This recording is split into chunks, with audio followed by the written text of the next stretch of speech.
భూనివాసులందరూ అనగా జగదుత్పత్తి మొదలుకొని వధింపబడి ఉన్న గొర్రెపిల్ల యొక్క జీవగ్రంథమందు ఎవరి పేరు వ్రాయబడలేదో వారు ఆ మృగమునకు నమస్కారము చేయుదురు. ప్రార్థన చేసుకుందాం. ప్రేమ కలిగిన తండ్రి, మహిమ కలిగిన మా యేసు ప్రభువా, మరొక పర్యాయం మీ దగ్గరికి వస్తూ ఉన్నాం. ఈ మహాకృపను బట్టి మీరు మమ్మల్ని ప్రేమించి మాకు ఇచ్చిన ఈ ఆధిక్యతను బట్టి మీకు వందనాలు. మీ జీవ గ్రంథమును గురించి నాయనా మీరు మాతో మాట్లాడండి. వినగలిగే చెవులను, గ్రహించగలిగే హృదయాన్ని మాకు అనుగ్రహించండి. వీక్షిస్తున్న వారందరికీ కూడా సంపూర్ణమైన అవగాహనలోనికి రావడానికి మీ కృపను దయచేయండి. దేవా, మా మాటలు కాదు, మా తలంపులు కాదు నాయనా, మీ మాటలను, మీ చిత్తమును మాకు తెలియచేయమని, వాక్యానుసారముగా జీవించగలిగే శక్తిని మీరు మాకు అనుగ్రహించమని, బుద్ధి జ్ఞానమును దయచేయమని యేసయ్య పుణ్యనామమును అడిగి వేడుకొని ప్రారంభించుకుంటున్నాము తండ్రి, ఆమేన్. పరమందు సింహాసనాసీనుడై ఉన్నటువంటి దేవుడు ఈ సృష్టి క్రమమునంతటిని జరిగించిన తరువాత 3 దఫాలుగా 3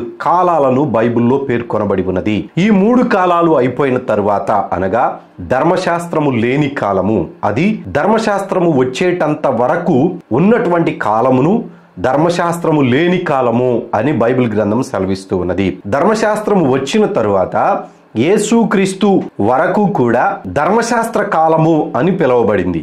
యేసుక్రీస్తు దగ్గర నుంచి క్రొత్త నిబంధన కాలము అనగా కృపాకాలము అని పిలువబడి ఉన్నది. ఇక్కడ మనం చదువుకున్నటువంటి ఈ వాక్య భాగము ప్రభువైన యేసుక్రీస్తు పరలోకములో 7వ ముద్రను విప్పదీసిన తరువాత జరిగినటువంటి కార్యక్రమాలు. ఇందులో ఉన్నటువంటి ఈ సముద్రములో నుంచి వచ్చిన క్రూర మృగము వెనక వెళ్ళేటువంటి వారు ఎవరు అని ఇక్కడ మనం చదువుకున్నాం. వారు కేవలం గొర్రెపిల్ల జీవ గ్రంథములో ఎవరి పేరైతే దాఖలు కాలేదో, వ్రాయబడలేదో వారందరూ కూడా ఆ మృగము వెంట వెళ్ళుచు ఆ మృగమునకు నమస్కారము చేయుదురు అనే మాటను ఇక్కడ మనం చదువుకుంటూ ఉన్నాం.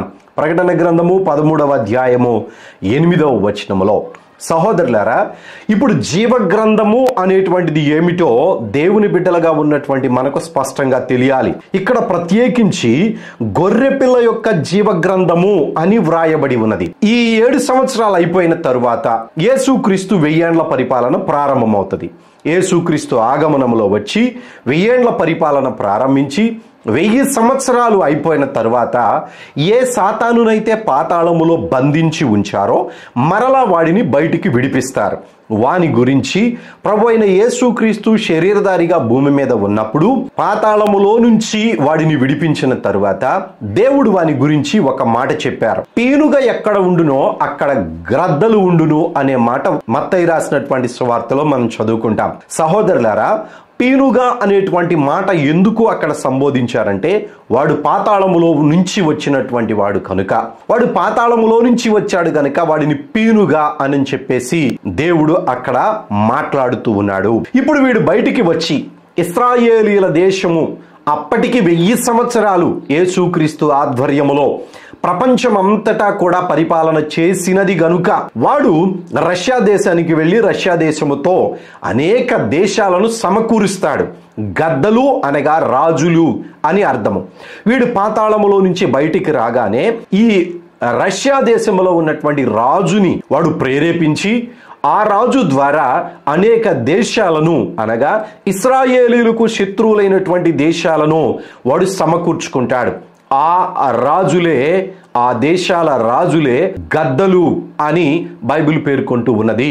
వారందరూ ఏకమై ఇశ్రాయేలీయుల దేశం మీదకి మరలా యుద్ధానికి వెళతారు.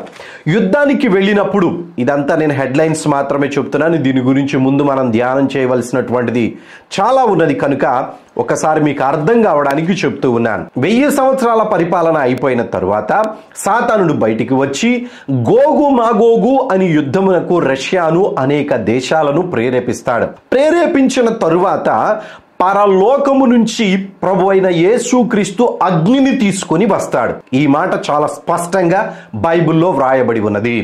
యేసుక్రీస్తు మొదటిసారి వచ్చినది శరీరముతో వచ్చాడు, రెండవసారి వచ్చినది ఆగమనమునందు వచ్చాడు.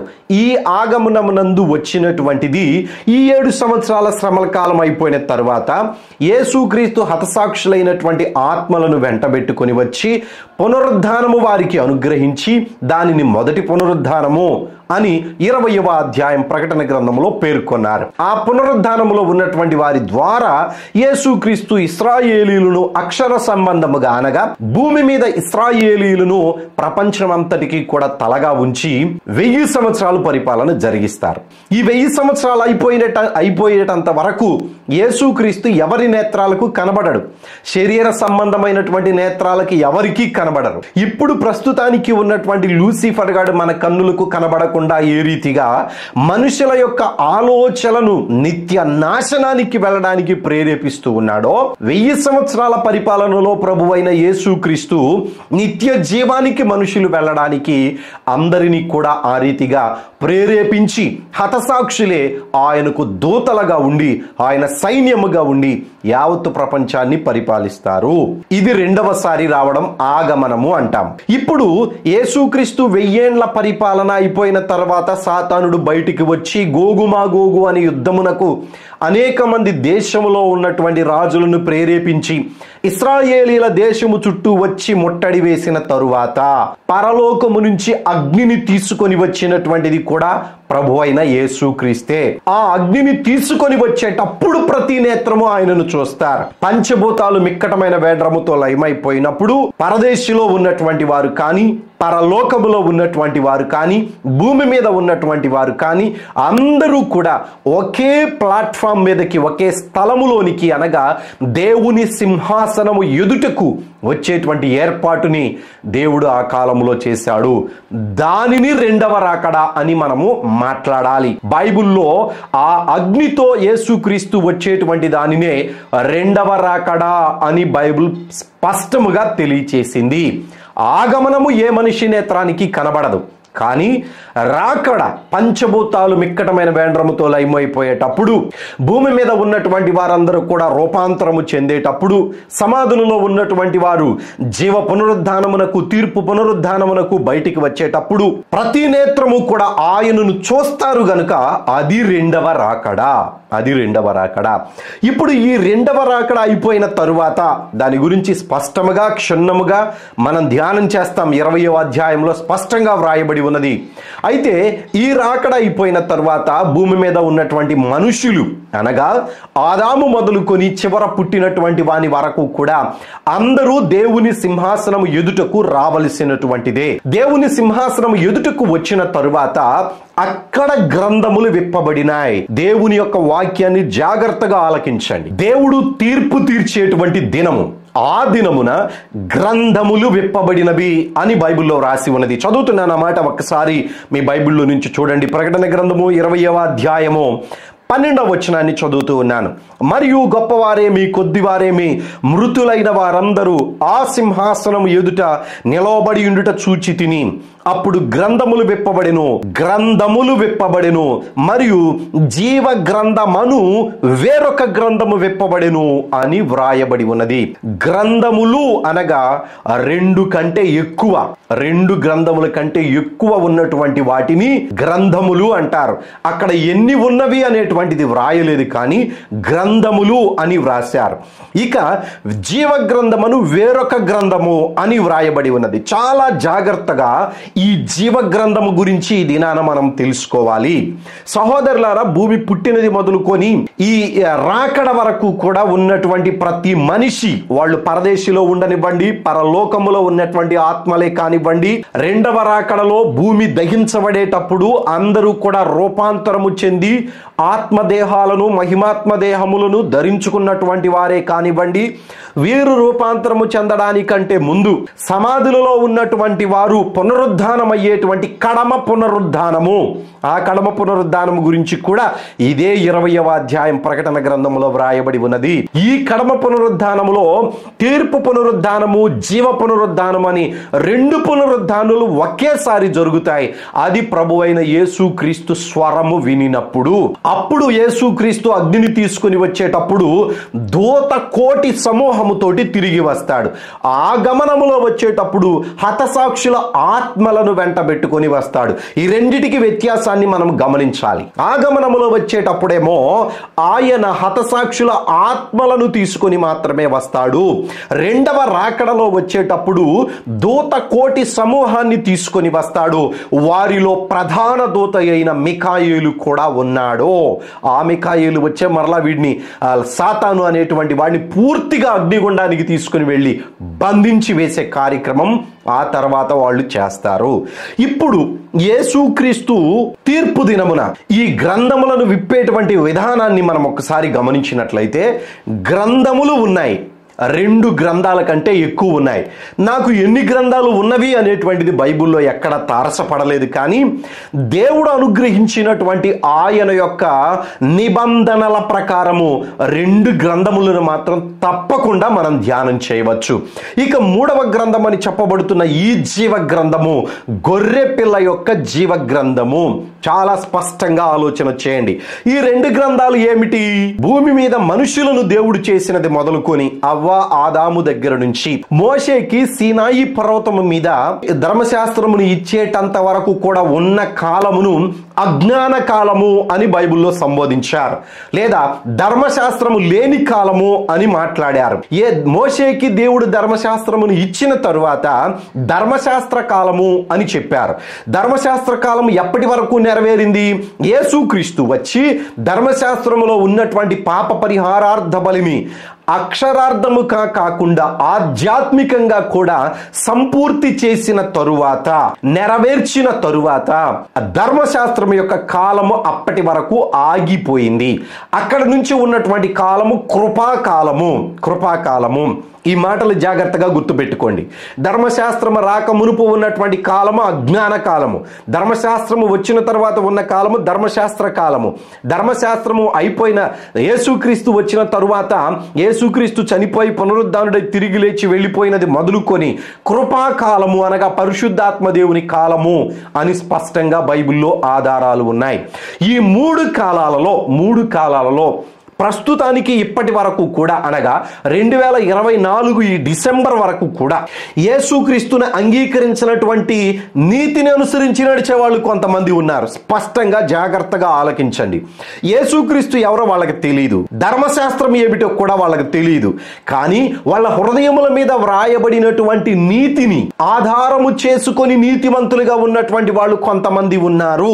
ధర్మశాస్త్రం రాకమునుపు అబ్రహాము గారు కానీ, మెల్కీషెదెకు గారు కానీ, యోబు గారు కానీ, అంతకు ముందు ఉన్నటువంటి నీతిమంతులు అందరూ కూడా నీతిని వెతికినందువలన దేవుడు వారితో మాట్లాడాడు. వారి హృదయముల మీద వ్రాసినటువంటి నీతిని బట్టి దేవుడు వారిని నీతిమంతులు అని వారిని దగ్గరకు తీశాడు. నీతిమంతులుగా ఉన్నటువంటి వారితో స్నేహము చేశాడు, నీతిమంతులతో మాట్లాడాడు. వారు చనిపోయిన తర్వాత పాతాళములో నీతిమంతులు నివాసము చేసేటువంటి ఒక సపరేట్ లోకమును వారి కోసం అక్కడ దేవుడు సిద్ధపరిచాడు. పాతాళములో అగ్ని గంధకములతో ఉన్నటువంటి ప్రాంతంలో వాళ్ళు లేరు. వాళ్ళను అగ్ని గంధకాల నుంచి తప్పించినటువంటిది ఏమిటయ్యానంటే వారు అనుసరించి నడుస్తూ ఉన్నటువంటి నీతి న్యాయములు మాత్రమే.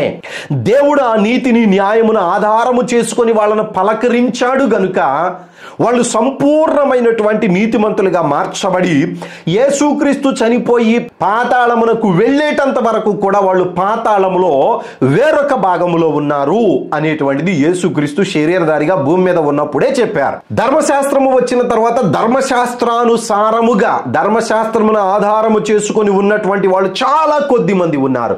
వీళ్ళల్లో అత్యధికముగా ఉన్న వాళ్ళు ఇశ్రాయేలీయులు. ఈ ఇశ్రాయేలీయులు కాకుండా మహమ్మదీయులు కూడా ఈ కోవ కిందకు వస్తారు. మహమ్మదీయులకు ధర్మశాస్త్రము అనుగ్రహించబడింది. వారికి ఖురానుగా ఉన్నటువంటిది ధర్మశాస్త్రమే. వారు కొన్నిటిని ఆ ధర్మశాస్త్రమును కొంత మార్పు చేసి దరిదాపుగా 4-5 ఖురాన్లు అనేక మంది వ్రాసి వాటిని సృష్టించారు. నిజమైనటువంటి ధర్మశాస్త్రమును పక్కకు పెట్టి వేశారు. ఆ ధర్మశాస్త్రము ఆ కాలంలో ఎవరైతే అనుసరించి నడిచారో ధర్మశాస్త్ర ప్రకారముగా ప్రకారముగా దేవుడు వాళ్ళకు తీర్పు తీర్చబోతూ ఉన్నాడు. ధర్మశాస్త్రము లేని కాలంలో వాళ్ళ హృదయముల మీద వ్రాయబడినటువంటి నీతిని బట్టి వాళ్ళకు తీర్పు జరగబోతూ ఉన్నది. ఈ రెండిట్లో నీతిమంతులు ఉన్నారు. ధర్మశాస్త్రము లేక మునుపు నీతిమంతులు ఉన్నారు, ధర్మశాస్త్రము వచ్చిన తర్వాత నీతిమంతులు ఉన్నారు. కానీ వీళ్లకు జీవము లేదు. నా మాట జాగ్రత్తగా ఆలకించండి. ఇదంతా నువ్వు చెప్తున్నావా అని ఒకవేళ మీరు అడిగితే రండి ఒకసారి బైబిల్ గ్రంథములో నుంచి రోమీయులకు రాసినటువంటి పత్రిక 2వ అధ్యాయము 11 నుంచి చదువుతూ ఉన్నాను. దేవునికి పక్షపాతము లేదు అనగా యేసుక్రీస్తు భూమి మీదకు రాకమునుపు ధర్మశాస్త్రమును భూమి మీదకి పంపించిన తరువాత, లేదా ధర్మశాస్త్రము కూడా భూమి మీదకు రాకమునుపు నీతిమంతులుగా ఉన్నటువంటి వారిని మీరు యేసుక్రీస్తు రక్తములో కడగబడలేదు, యేసుక్రీస్తు రాకముందే మీరు భూమి మీద చనిపోయారు, యేసుక్రీస్తు గురించి మీరు తెలుసుకోలేదు అని చెప్పేసి వాళ్ళను పక్కకు నెట్టివేయలేదు. ఆయన న్యాయము తీర్చువాడు, పక్షపాతము కలిగినటువంటి వాడు కాదు. కాబట్టి నీతిని ఎవరు అనుసరించి నడిచారో వారందరూ కూడా క్రీస్తు అనే సత్యమును మాత్రమే ఆధారము చేసుకొని బ్రతికారు. ఈ మాట చాలా జాగ్రత్తగా ఆలకించండి. యేసుక్రీస్తు శరీరంలోనికి రాక మునుపు ఏమై ఉన్నాడంటే దేవుని నోటి మాట అయి ఉన్నాడు. ధర్మశాస్త్రము రాక మునుపు అబ్రహాముతో కానీ, మెల్కీషెదెకుతో కానీ, యోబు గారితో కానీ దేవుడు మాట్లాడినటువంటి మాట ఎవరు? ఆ వాక్యం ఏమిటి? ప్రభువైన యేసుక్రీస్తే. ఆ యేసుక్రీస్తు వారికి తెలియకపోవచ్చు, కానీ వాక్యము తెలుసు. వాక్యము శరీరము ధరించుకున్న తరువాత యేసుక్రీస్తుగా మన మధ్యలో ఉన్నాడు. కానీ శరీరములోనికి రాకమునుపు ఆయన దేవుని నోటి మాట అయి ఉన్నాడు. సమస్తమును సృజించినటువంటిది ఆయనే, ఆదామును సృజించినటువంటిది ఆయనే, ఆదాముతో మాట్లాడినటువంటిది దేవుని నోటి మాట అయినటువంటి ప్రభు అయిన యేసుక్రీస్తే. ఆ కాలములో ఆయన దేవుని వాక్యముగా ఉన్నాడు, దేవుని మహిమగా ఉన్నాడు, దేవుని తేజస్సుగా ఉన్నాడు, దేవుని దైవత్వముగా ఉన్నాడు అనేటువంటిది మనము మెదడులో పెట్టుకోవాలి. ఎప్పుడైతే ప్రతి భక్తుడు నీతిని ఆధారము చేసుకున్నాడో వాళ్లకు జీవములోనికి రావడానికి అవకాశము లేదు. కానీ అనగా వాళ్ళ పాప ప్రక్షాళన సంపూర్ణం అవ్వలేదు, కానీ వాళ్ళు నీతిమంతులుగానే ఉన్నారు. వాళ్ళ పాపము యొక్క బరువును, పాపము యొక్క ప్రాయశ్చిత్తమును చెల్లించలేదు, కానీ వాళ్ళు నీతిమంతులుగానే ఉన్నారు. మరలా చెప్తున్నాను, వాళ్ళ పాపము యొక్క ప్రాయశ్చిత్తము జరగలేదు, కానీ వాళ్ళు పాపాన్ని విడిచిపెట్టారు. ఈ మాట జాగ్రత్తగా ఆలకించండి. అబ్రహాము గారు కానీ, మెల్కీషెదెకు గారు కానీ ఎవరైతే నీతిమంతులు ఉన్నారో వాళ్ళందరూ పాపమును విడిచిపెట్టారు. వాళ్ళకు సంబంధించినటువంటి మేకను, గొర్రెను వాళ్ళు బలి ఇచ్చేసి పాప ప్రక్షాళన జరిగింది అనుకుంటున్నారు. కానీ బైబిల్ చెప్తూ ఉన్న సత్యం ఏమిటయ్యానంటే వాళ్ళ శరీర శుద్ధి చేసుకున్నారు, కానీ వాళ్ళ పాపము ప్రక్షాళన జరగలేదు. కానీ పాపమును విడిచిపెట్టారు గనుక వాళ్ళ నుంచి వేరైపోయి ఉన్నదే, కానీ వాళ్ళ పాపము ప్రక్షాళన జరగలేదు. వాళ్ళ పాపము వారి నుంచి వేరైపోయినది గనుక వాళ్ళు నీతిమంతులై ఉన్నారు. పాతాళములో అగ్ని ఉన్నటువంటి ప్రాంతంలో కాకుండా నీతిమంతులు ఉన్నటువంటి ప్రాంతంలో వాళ్ళు నివసించడానికి దేవుడు కృపనిచ్చాడు. ఇక్కడికి రండి. ఇప్పుడు ధర్మశాస్త్రము రాకమునుపు ఉన్నటువంటి నీతిమంతులతో దేవుని వాక్యము మాట్లాడి ఎవరినైతే పాపము నుంచి వేరుపరచి వాళ్ళు పాపమును విడిచిపెట్టి నీతిమంతులుగా ఉండి దేవునిని ఆరాధించి నీతిమంతులు అని పిలువబడ్డారో వారి కోసము వ్రాయబడినటువంటి గ్రంథము ఒకటి. ఆ కాలములో ఉన్నటువంటి పాపము చేసినటువంటి వారి యొక్క పాపమును రాసినటువంటి గ్రంథము ఒకటి. ధర్మశాస్త్రము వచ్చేటంత వరకు కూడా ఆ కాలములో ఎప్పుడైతే ధర్మశాస్త్రం భూమి మీదకు వచ్చిందో, ధర్మశాస్త్రం రాక మునుపు ఉన్నటువంటి మనుషుల అందరి యొక్క పాపపు చిట్ట అంతా కూడా ఒక గ్రంథములో దేవుడు రాసి పెట్టాడు. ధర్మశాస్త్రము వచ్చిన తరువాత ధర్మశాస్త్రమును అనుసరించి నడిచేటువంటి వారందరినీ కూడా ఇంకొక గ్రంథములో వ్రాసి పెట్టాడు. దేనికి ఆ వ్యత్యాసము అనంటే దేవుడు కొన్ని నిబంధనలను భూమి మీదకు మీదకు పంపించాడు. ఆ నిబంధనలను పాటించేటువంటి వారు కానీ, ఆ నిబంధనలను అంగీకరించినటువంటి వారు కానీ వారి యొక్క పాపమును వేరొక గ్రంథములో వ్రాయబడి ఉన్నది. ఇప్పుడు యేసుక్రీస్తు వచ్చేటంత వరకు కూడా ఆ రెండవ గ్రంథము అనగా ధర్మశాస్త్రమును ఆధారము చేసుకొని జీవిస్తున్నటువంటి కాలములో ధర్మశాస్త్రమును పాటిస్తూ పాపము చేసినటువంటి వారిని సపరేట్ గ్రంథములో వ్రాశారు. ఇక మూడవ గ్రంథము గురించి చాలా స్పష్టంగా జాగ్రత్తగా ఆలకించండి. ఇప్పుడు మొదటి గ్రంథములో ఉన్నటువంటి వారు ఎవరని చెప్పుకున్నాము? ధర్మశాస్త్రం లేని కాలములో ఉన్నటువంటి వారు. వారి గురించి ఇక్కడ స్పష్టంగా వ్రాశారు. చూడండి, ధర్మశాస్త్రము లేని అన్యజనులు స్వాభావికముగా ధర్మశాస్త్ర సంబంధమైన క్రియలను చేసిన ఎడల, ధర్మశాస్త్రము లేదు, దేవుని వాక్యము తెలీదు, యేసుక్రీస్తు గురించి తెలీదు, అయినను వాడు భయము భక్తి కలిగే ఉన్నాడు, తప్పును విడిచిపెట్టాడు. ఇట్లాంటి వాళ్ళు చాలా మంది ఉన్నారు. నా చిన్నతనంలో కూడా నేను చాలా మందిని చూశాను. పాపమును వాళ్ళు అసహ్యించుకున్న వాళ్ళు, తప్పు చేసే వాళ్ళని ఖండించేటువంటి వాళ్ళు, సత్యమును ఆధారం చేసుకొని బ్రతికే వాళ్ళు. వాళ్ళకి యేసుక్రీస్తు తెలియదు. కానీ యేసుక్రీస్తు భూమి మీదకి వచ్చి చనిపోయి పునరుద్ధానుడై తిరిగి లేచిన తర్వాత కూడా ప్రపంచమంతటా అనేక దేశాలలోనికి ఈ సువార్త వెళ్ళక మునుపు, ధర్మశాస్త్రము గురించి తెలియక మునుపు, ఈ ధర్మశాస్త్రము ఒక ఇశ్రాయేలీయులకి మహమ్మదీయులకు మాత్రమే సంబంధించినటువంటి ధర్మశాస్త్రము. ఈ ధర్మశాస్త్ర కాలంలో ధర్మశాస్త్రమును ఆధారము చేసుకొని దానిని పాటించినటువంటి వాడు నీతిమంతుడే అని వ్రాయబడి ఉన్నది. కానీ వాళ్ళ పాప ప్రక్షాళన జరగలేదండి. ఆదాము భూమి మీద పుట్టినది మొదలుకొని ఇప్పటి వరకు కూడా 2024 వరకు, క్రీస్తు శకము వరకు కూడా నీతిని ఆధారము చేసుకొని బ్రతికేటువంటి వాళ్ళు కొన్ని దేశాలలో, కొన్ని ప్రాంతాలలో ఉన్నారు. వీళ్ళకి సువార్త తెలీదు, యేసుక్రీస్తు గురించి తెలీదు, కానీ వాళ్ళ జీవితంలో తప్పు చేయకుండా ఉన్నటువంటి వాళ్ళు ఉన్నారు. అందుకనే ఇక్కడ అంటున్నాడు, ధర్మశాస్త్రము లేని అన్యజనులు స్వాభావికముగా ధర్మశాస్త్ర సంబంధమైన క్రియలను చేసిన ఎడల వారు ధర్మశాస్త్రము లేని వారైనను తమకు తామే ధర్మశాస్త్రమైనట్టున్నారు.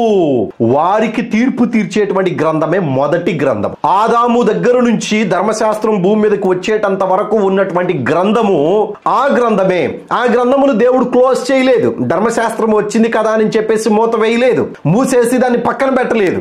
ఆ ధర్మశాస్త్రము రాక మునుపు ఉన్నటువంటి గ్రంథములు ఎప్పటి వరకు కూడా, యేసుక్రీస్తు 1000 ఏళ్ల పరిపాలన వరకు కూడా ఆ గ్రంథము తెరవబడే ఉంటది. ఎందుకంటే యేసుక్రీస్తు గురించి సువార్త కొన్ని ప్రాంతాలకు వెళ్ళకపోయినా వాళ్ళు నీతిని, న్యాయంను ఆధారము చేసుకుని వారి యొక్క మనస్సుల మీద, ఇక్కడ చూడండి చాలా స్పష్టంగా వ్రాశారు, అట్టి వారి మనస్సాక్షి కూడా సాక్ష్యమిచ్చుచూ ఉండగను వారి తలంపులు ఒకదాని మీద ఒకటి తప్పు మోపుచు లేక తప్పు లేదని చెప్పుచూ ఉండగను ధర్మశాస్త్ర సారము తమ హృదయముల యందు వ్రాయబడినట్టు చూపుచున్నారు. చాలా జాగ్రత్తగా ఆలకించండి. వాళ్ళకి ధర్మశాస్త్రం లేదు, యేసుక్రీస్తు గురించి కూడా తెలియదు, స్వార్థ గురించి కూడా తెలియదు. కానీ వాళ్ళ హృదయములో దేవుడు వ్రాస్తూ ఉన్నటువంటి ఆ నీతిని బట్టి, ఆ సత్యమును బట్టి వాళ్ళు తప్పు చేయకుండా బ్రతికినటువంటి వాళ్ళు ఉన్నారు. వాళ్లను దేవుడు కూడా అన్యాయముగా క్రీస్తును అంగీకరించలేదు, నీకు ధర్మశాస్త్రము తెలియదు, మీరు అన్యజనులై ఉన్నారు అని తీసుకెళ్లి అగ్నిగుండంలో పడవేయలేదు. వారి హృదయముల మీద వ్రాయబడినటువంటి వాక్యము అనగా సత్యము ఏదైతే ఉన్నదో ఆ సత్యమే ప్రభు అయిన యేసుక్రీస్తు అని మనకు తెలుసు. తెలియనటువంటి వారు ఆ సత్యమును ఆధారము చేసుకొని బ్రతికినట్లయితే వారిని దేవుడు లెక్కలోనికి తీసుకున్నాడు. నా మాటలు జాగ్రత్తగా ఆలకించండి. వాళ్ళు నీతిమంతులు అని బైబిల్ సంబోధిస్తూ ఉన్నది. అంత మాత్రమే కాదు, ధర్మశాస్త్ర కాలంలో కూడా ధర్మశాస్త్రమును చదివేటువంటి వాడు నీతిమంతుడు కాదు, ధర్మశాస్త్రమును పాటించేటువంటి వాడు నీతిమంతుడు. యేసుక్రీస్తు యొక్క మరణ పునరుద్ధానముల గురించి వాళ్ళు తెలుసుకోలేనంత వరకు కూడా వాళ్ళు నీతిమంతులుగానే ఉన్నారు, పరిశుద్ధులు కాలేదు. ఈ మాట జాగ్రత్తగా ఆలకించండి. నీతిమంతులుగానే ఉన్నారు, పరిశుద్ధపరచబడలేదు, వాళ్ళ పాప ప్రక్షాళన జరగలేదు. పాప ప్రక్షాళన జరగాలంటే పరిశుద్ధుని రక్తము కావాలి, పరిశుద్ధుని యొక్క స్పర్శ కావాలి, పరిశుద్ధుని యొక్క పలకరింపు కావాలి. వారి పాపము కోసము, మీ పాపము కోసము నేను క్రైదనముగా చనిపోయాను అని ఆ యేసుక్రీస్తు చెప్పిన మాటను వాళ్ళు అంగీకరించాలి. అది ఎప్పుడు జరిగింది? యేసుక్రీస్తు శరీరధారిగా భూమి మీదకు వచ్చిన తరువాత ఆదాము మొదలుకొని ధర్మశాస్త్రము వరకు ఎంతమంది అయితే వారి హృదయముల మీద వ్రాయబడినటువంటి సత్యమును ఆధారము చేసుకొని నీతిమంతులై ఉండి పాతాళములో ఒక భాగములో ఉన్నారో, యేసుక్రీస్తు చనిపోయిన వెంటనే పాతాళములో ఉన్నటువంటి ఆ నీతిమంతులు ఉన్న ప్రాంతానికే వెళ్ళాడు. అపోస్తల కార్యములు 2వ అధ్యాయములో స్పష్టంగా మాట వ్రాయబడి ఉన్నది. చదువుతున్నాను ఒకసారి మీ బైబిల్లో నుంచి 31వ వచనం. క్రీస్తు పాతాళములో విడువబడలేదనియు ఆయన శరీరము కుళ్ళిపోలేదనియు దావీదు ముందుగా తెలుసుకొని ఆయన పునరుద్ధానమును గురించి చెప్పెను. పాతాళములోనికి వెళ్ళాడు కానీ పాతాళములో విడువబడలేదు. అక్కడికి ఎందుకు వెళ్ళవలసి వచ్చిందయ్యా అనంటే, ధర్మశాస్త్రము రాకమునుపు ఉన్నటువంటి నీతిమంతులు వారి హృదయముల మీద వ్రాయబడినటువంటి నీతిని ఆధారము చేసుకొని నీతిమంతులుగా ఉన్నటువంటి వారిని పరిశుద్ధులుగా మార్చడానికి, వాళ్ళ పాప ప్రక్షాళన జరగడానికి యేసుక్రీస్తు పాతాళములోనికి వెళ్ళాడు. జాగ్రత్తగా ఆలకించండి. పాతాళములోనికి వెళ్ళిన వెంటనే దేవుని యొక్క ధర్మశాస్త్రము ఎవరికైతే తెలియలేదో వారి హృదయముల మీద వ్రాయబడినటువంటి సత్యమును ఆధారము చేసుకొని చనిపోయి నీతిమంతులుగా ఉన్నారో ఆ నీతిమంతుల పునరుద్ధానము జరిగింది. ఆ నీతిమంతుల పునరుద్ధానమును గురించే మత్తయి రాసినటువంటి సువార్త 27వ అధ్యాయంలో స్పష్టంగా ప్రభువైన యేసుక్రీస్తు వ్రాయించారు. చదువుతున్నాను 53వ వచనము. వారు సమాధుల్లో నుండి బయటికి వచ్చి ఆయన లేచిన తరువాత, అనగా వీళ్ళు శుక్రవారం రోజున లేచారు. యేసుక్రీస్తు చనిపోయిన వెంటనే ఆయన ఆత్మ పాతాళమునకు వెళ్ళి వాళ్ళు ఎదురు చూస్తూ ఉన్నటువంటి ఆ మెస్సయ్యను ఒక్కసారి వాళ్ళు కలుసుకున్న తర్వాత ఆయన వారిని, నేనే మీకోసం క్రైదనముగా బలి అయిపోయినటువంటి క్రీస్తుని, మెస్సయ్యను, అనాది కాలము నుంచి మీ హృదయముల మీద వ్రాయబడిన సత్యమును, నేనే దేవుని వాక్యమును అని చెప్పినప్పుడు వారి యొక్క శరీరములు పునరుద్ధానములోనికి వచ్చినాయి. శరీరములు కూడా వచ్చినాయి. సమాధులు తెరవబడ్డాయి. వాళ్ళ యొక్క దేహాలు లేచి నిలబడినాయి. వారు ధర్మశాస్త్రము లేక మునుపు ఉన్నవాళ్ళు. ఇక యేసుక్రీస్తు ధర్మశాస్త్రమునకు లోబడి ఉన్నాడు. ధర్మశాస్త్రమును జరిగించాడు. ధర్మశాస్త్రమును జరిగించినటువంటి వీరిని, ధర్మశాస్త్రము గ్రంథములో దాఖలైనటువంటి నీతిమంతులను ఆయన చెరగా పట్టుకొని వచ్చాడు. వచ్చిన తరువాత ఇప్పటి వరకు కూడా ఉన్నటువంటి మొదటి గ్రంథము, అనగా మొదటి కాలము, ధర్మశాస్త్రము రాక మునుపు ఉన్నటువంటి కాలములో ఎవరైతే పునరుద్ధానులయ్యారో ఆ కోవకు సంబంధించినటువంటి వాళ్ళు ఇంకా ఉన్నారు. వారు పరదేశిలో ఉన్నారు. నా మాటలు జాగ్రత్తగా ఆలకించండి. ఇవి 2 గ్రంథాలు. ధర్మశాస్త్రాన్ని అనుసరించి నడిచినటువంటి వారిది ఒక గ్రంథము, ధర్మశాస్త్రము లేనటువంటి వారిది ఒక గ్రంథము. ఈ 2 గ్రంథాలు విప్పదీసిన తరువాత జీవ గ్రంథము అని వ్రాయబడి ఉన్నది. దేవుని ధవళమైన మహాసింహాసనము ఎదుట విప్పిన గ్రంథాలలో ఈ 3 గ్రంథాలు తప్పనిసరిగా ఉన్నాయి.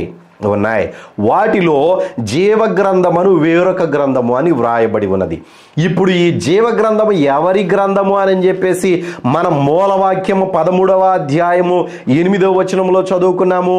భూనివాసులను అనగా జగదుత్పత్తి అనగా ఆదాము మొదలుకొని వధింపబడి ఉన్న గొర్రెపిల్ల యొక్క జీవ గ్రంథమందు జీవ గ్రంథమందు నీవు యేసుక్రీస్తు పుట్టినటువంటిది 2000 సంవత్సరాల క్రితమే అని ఆలోచన చేసినట్లయితే అది జరిగింది వాస్తవమే. యేసుక్రీస్తు భూమి మీదకి వచ్చింది 2000 సంవత్సరాల క్రితమే.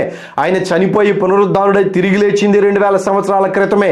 కానీ జీవ గ్రంథం యొక్క ప్రభావమును చూడండి. గొర్రెపిల్ల రక్తములో పాప ప్రక్షాళన జరిగినటువంటి వారు, మాట జాగ్రత్తగా ఆలకించండి, పాపమును విడిచిపెట్టిన వాళ్ళు కాదు, పాప ప్రక్షాళన చేయబడిన వాళ్ళు, అనగా పాపమును సమూలముగా నాశనము చేయబడినటువంటి వారు. నేనున్నాను. నా పాపము క్రీస్తు రక్తములో కడగబడకపోతే నేను పాపాత్ముడుగానే ఉంటాను. కానీ పాపమును విడిచిపెడితే నీతిమంతుడిని అవుతాను. కానీ నా పాపము ప్రక్షాళన జరగలేదు, నాశనమైపోలేదు, తుడిచిపెట్టబడలేదు. ఆ పాపము దేవుడు ఎప్పుడు ప్రక్షాళన చేశాడయ్యా అంటే ఆయన కలువరి శిలువలో రక్తము చిందించినప్పుడు ఆ పాప ప్రక్షాళన జరిగింది. నాది కాదు, క్రొత్త నిబంధన కాలములో మాత్రమే కాదు, ధర్మశాస్త్ర కాలములో ధర్మశాస్త్రమును అనుసరించి నీతిమంతుల యొక్క పాపమును మాత్రమే కాదు, ఆదాము మొదలుకొని ఇక్కడ స్పష్టంగా వ్రాశాడు చూడండి. జగదుత్పత్తి మొదలుకొని ఈ ఆదాము మొదలుకొని చివర పుట్టేటువంటి వాని వరకు కూడా ఈ గొర్రె పిల్ల రక్తములో పాపములను కడుగు కొనకపోతే వాడు నీతిమంతుడు అవుతాడేమో, కానీ వాడు సంపూర్ణమైనటువంటి పరిశుద్ధుడు కాదు. నీతిమంతుడు వేరు, పరిశుద్ధుడు వేరు. నీతిమంతులు భూమి మీద ఉన్నారు యేసుక్రీస్తు రాక మునుపు, కానీ ఆ నీతిమంతులు ఇవ్వలేనిది ఏమిటయ్యానంటే జీవమును ఇవ్వలేరు, పరిశుద్ధతను ఇవ్వలేరు, పాప ప్రక్షాళన చేయలేరు. అందుకు పరలోకము నుంచి యేసుక్రీస్తు, దేవుని వాక్యమై ఉన్నటువంటి యేసుక్రీస్తు శరీరధారిగా భూమి మీదకు వచ్చాడు. ఆదాము మొదలుకొని ధర్మశాస్త్రము వరకు నీతిని అనుసరించి నడిచినటువంటి వారి పాపమంతటిని ప్రక్షాళన చేశాడు. ధర్మశాస్త్రానుసారముగా నీతిమంతులైనటువంటి వారి పాపమంతటిని తుడిచివేశాడు. ఇక క్రొత్త నిబంధన కాలంలో యేసుక్రీస్తు దగ్గరకు వచ్చి, అయ్యా నా పాపములను క్షమించు అని అడిగిన ప్రతి వారిని కూడా పాప ప్రక్షాళన చేశారు. నా మాటలు జాగ్రత్తగా ఆలకించండి. పాప ప్రక్షాళన చేయబడినటువంటి వారి పేరులన్నీ కూడా ఆ గ్రంథాలలో తుడిచివేసి జీవ గ్రంథములో వ్రాశాడు. ఈ మాట అర్థం అవ్వాలని బ్రతిమలాడుకుంటున్నాను దేవుణ్ణి. నీతిమంతుల గ్రంథం ఒకటి ఉంది, ధర్మశాస్త్ర ప్రకారముగా నీతిమంతులైన వారి గ్రంథం ఒకటి ఉంది. క్రీస్తు చనిపోయిన తర్వాత వాళ్ళ పాపముల ప్రక్షాళన చేసిన తర్వాత క్రీస్తు పాతాళమునకు వెళ్ళి పాతాళములో ఉన్నటువంటి ఆ నీతిమంతులను పరిశుద్ధులుగా మార్చి పునరుద్ధానం అవ్వగలిగే శక్తిని, జీవమును వాళ్ళకు అనుగ్రహించిన తర్వాత వారి పేరు ఆ గ్రంథములో నుంచి తుడిచిపెట్టి జీవ గ్రంథములో వ్రాయబడి ఉన్నది. జీవ గ్రంథములో వ్రాయబడి ఉంది. నీకు తెలుసా, నువ్వేడన్నా చూసావా అని అంటే, రండి దేవుని వాక్యములో నుంచి నిర్గమకాండము 32వ అధ్యాయములో ఒక మాట నేను మీకు చదివి వినిపిస్తూ ఉన్నాను. 32వ అధ్యాయము 32వ వచనము. అయ్యో, నీవు వారి పాపములను ఒకవేళ పరిహరించితివా, లేని ఎడల నీవు వ్రాసిన నీ గ్రంథములో నుండి నా పేరు తుడిచివేయుమని బ్రతిమాలు కొనుచున్నానెను. ఇశ్రాయేలీయులు దూడను చేసుకొని అహరోను మాట కూడా లెక్క చేయకుండా అహరోనుని నెట్టివేసి ఒక దూడను చేసుకొని మద్యము తాగి వాళ్ళ ఇష్టానుసారముగా ఎగురుతూ ఐగుప్తు దేశము నుంచి విడిపించినటువంటి మా దేవుడు నీవే అని ఆ దూడకు మొక్కుతూ వాళ్ళు ఇష్టానుసారముగా జరిగిస్తూ ఉన్నప్పుడు మోషే దేవునితో మాట్లాడి 40 రోజులు అయిపోయిన తర్వాత దిగి వస్తూ ఉండగా వాళ్ళ యొక్క పద్ధతిని చూసి వాళ్ళ మీద కోపపడి వాళ్ళు చేసినటువంటి పాపమును బట్టి సుమారుగా దినాన ఇంచుమించు 3,000 మందిని కత్తివాత హతము చేసినట్లుగా మనం చూస్తూ ఉన్నాం. అయితే ఇక్కడ మోషే పక్షమున ఉన్నటువంటి వాళ్ళు కొంతమంది ఉన్నారు. వాళ్ళందరూ కూడా మోషే పక్షమునకు వచ్చి దేవుడు ఏది చెప్తే అది మేము చేస్తామని చెప్పేసి వచ్చినటువంటి వారు ఎవరైతే ఉన్నారో వారి పాపములు, అనగా ఇశ్రాయేలీల అందరి పాపములు పరిహరించవలెనని మోషే దేవుని దగ్గర ప్రాధేయపడ్డాడు, బ్రతిమలాడుకున్నాడు. వీరి పాపములను పరిహరించితివా సరి, లేదంటే నీ గ్రంథములో నా పేరు తీసివేయి. ఈ గ్రంథమే ధర్మశాస్త్రము వచ్చిన తరువాత భూమి మీద దేవుడు ఏర్పాటు చేసిన ఇశ్రాయేలీయులకు మహమ్మదీయులకు ఏర్పాటు చేసిన ప్రత్యేకమైన గ్రంథము. మహమ్మదీయులను కూడా చాలా మంది పొరపాటుగా తప్పుగా ఆలోచించవద్దు. వాళ్ళు అనుసరించేటువంటి ప్రవర్తన తప్పు, కానీ వాళ్లకు ఇవ్వబడినటువంటిది దేవుని యొక్క వాక్యమే. ఆ దేవుని యొక్క వాక్యమును కలిపి చెరిపి తప్పు చేసినటువంటి వాళ్ళు కొన్ని గ్రంథాలు వ్రాశారు. వాటిని ఆధారం చేసుకొని చాలా మంది ఈ గొప్ప భాగ్యాన్ని కోల్పోతూ ఉన్నారు, దేవుని యొక్క చిత్తమును కోల్పోతూ ఉన్నారు. సహోదరులారా, ఈ ధర్మశాస్త్రానుసారముగా ప్రవర్తించేటువంటి వాళ్ళు ఇశ్రాయేలీలు మాత్రమే కాదు, ఎవరైనాను సరే నీతిని ఆధారము చేసుకొని ఉండి సత్యమును ఆధారము చేసుకొని ఉంటే దేవుడు వారి పాపములను ఆ కాలంలో పరిహరించాడు, వారి పాపములను ప్రక్షాళన చేశాడు. ఇది గ్రహించాలి, మనం ఇది గ్రహించాలి, అర్థం చేసుకోవాలి.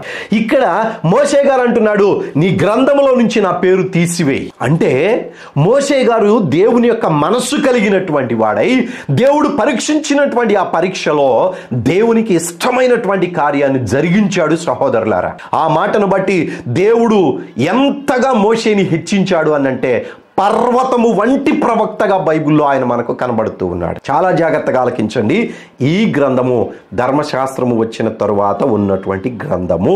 ఇక్కడ నుంచి ఎంతమంది అయితే ఈ గ్రంథములలో దాఖలైనటువంటి వారు ఉన్నారో ఈ నీతిమంతులందరూ పరిశుద్ధులుగా మార్చబడడానికి వీరు చనిపోయిన తరువాత పాతాళములో నీతిమంతులు ఉన్నటువంటి ప్రాంతములో అబ్రహాము ఆ ధనవంతుని పలకరించేటప్పుడు ఇక్కడ నుంచి అక్కడికి మేము రాకుండాను, నీవు మా దగ్గరికి రాకుండాను, పెద్ద వద్ద అగాధము ఏర్పరచబడింది అని చెప్పినటువంటి ఆ నీతిమంతులు నివాసము చేస్తూ ఉన్నటువంటి ప్రాంతములో వీరందరూ నీతిమంతులైనటువంటి వారందరూ అక్కడే ఉన్నారు.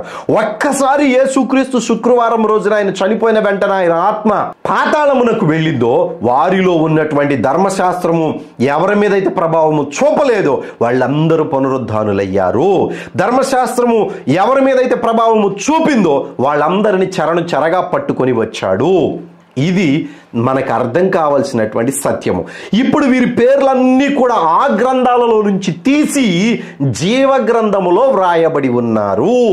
అందుకనే ఇక్కడ ఈ యొక్క నియంత అయినటువంటి వాడు ప్రపంచాన్ని ఏకచక్రాధిపత్యంగా ఏలుతూ ఉన్నటువంటి ఈ 3.5 సంవత్సరములో దేవుడు ఈ గొప్ప వాక్యాన్ని వ్రాయించాడు. అదేమిటయ్యానంటే భూనివాసులందరూ ఒకళ్ళు కాదు, ఇద్దరు కాదు, ధర్మశాస్త్ర కాలంలో ఉన్నవాళ్ళు కాదు, ధర్మశాస్త్రం రాకమునుపు ఉన్నవాళ్ళు కాదు, అందరూ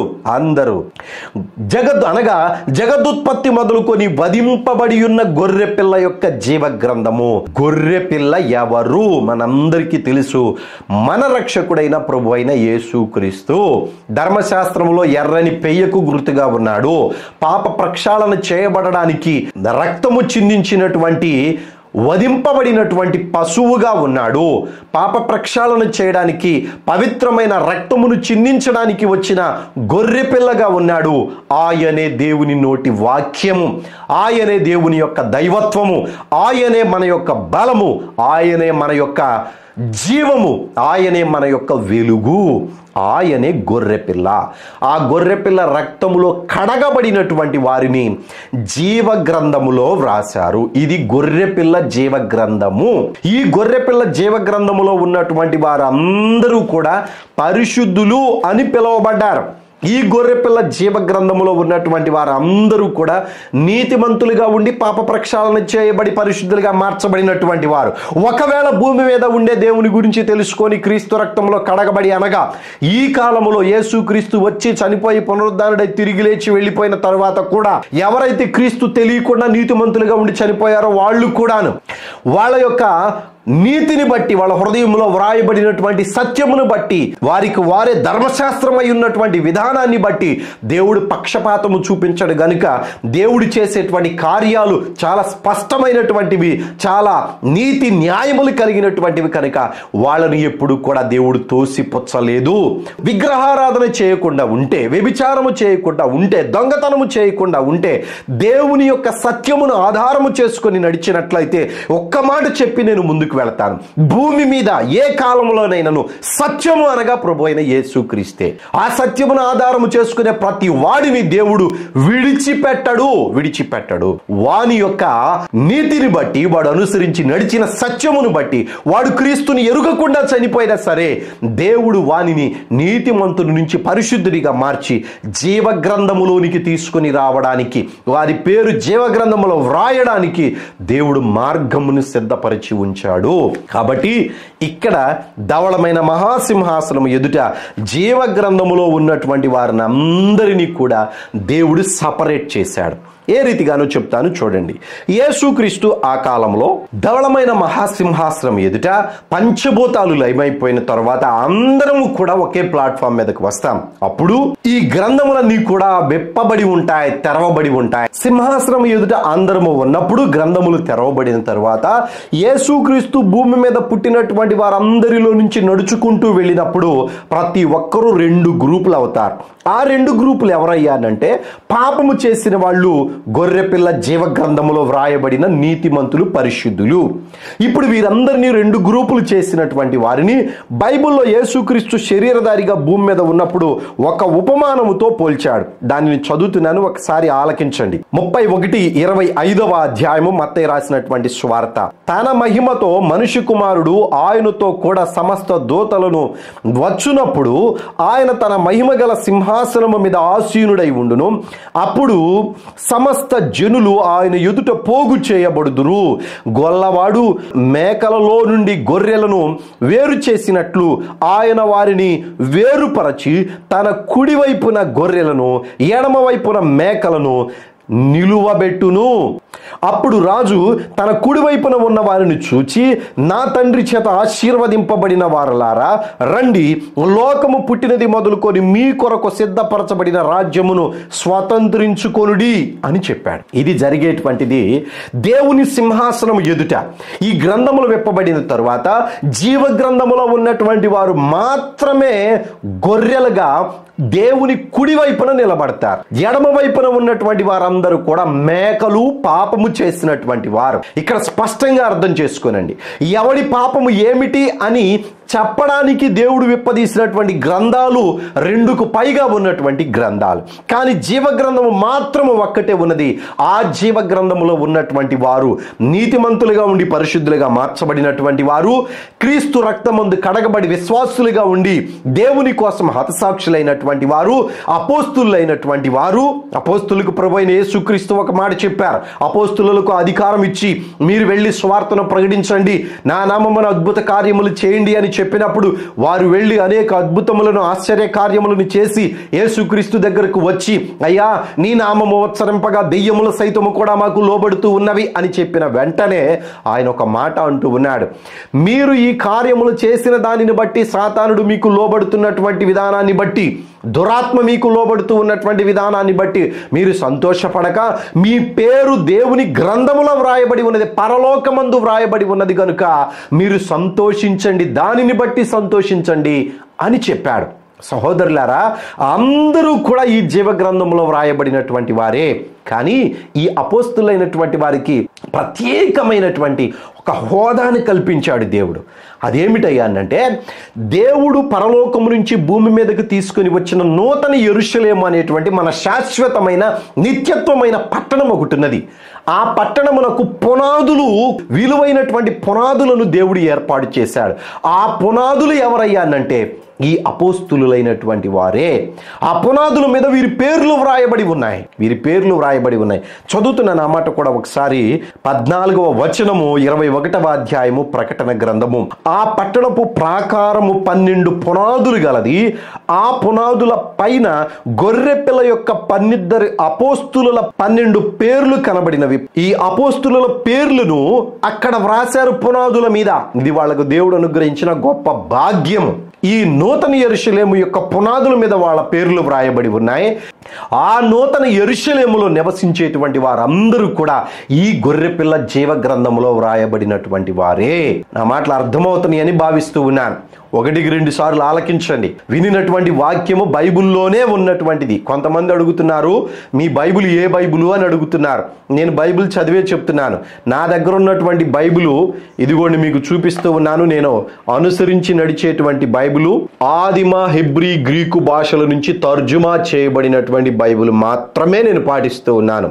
అది కూడా తెలుగు బైబిల్. చాలా జాగ్రత్తగా ఆలకించండి. నాకు అవసరమైతే ఇంగ్లీష్ బైబిల్ జోలికి వెళ్తాను, కానీ నేను అనుసరించి నడిచేటువంటిది ఆదిమ, హెబ్రూ, గ్రీకు భాషల్లో నుండి భాషాంతరము చేయబడినటువంటి బైబిల్నే నేను ఫాలో అవుతున్నాను.